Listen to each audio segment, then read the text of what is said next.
Hello everyone, in this video we are going to see how to fix photos not saving to camera roll on iPhone. If your photos are not saving to camera roll, then to fix this issue, this video is a short guide to help you out. The first thing you can do is simply restart your device, press the volume up button and keep pressing the side button, then this slider will be visible. Simply slide it to power off. Sometimes simple restart can also solve this issue. If your problem is still not solved, then very next step you need to follow is simply launch your settings. There you'll see general option. Simply tap on that. From here you have to go through the iPhone storage to check the storage available in your device. Make sure that you have enough storage to save photos on your camera roll. Once you check this, go back to the settings homepage again.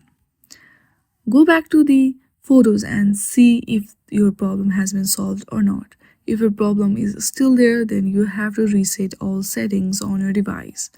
Go to the settings, hit on general, and there you'll see transfer or reset iPhone. Hit on reset all settings and your problem will be solved. I hope you like this video. If you like this video, then please do not forget to like and subscribe to our channel. Thank you for watching.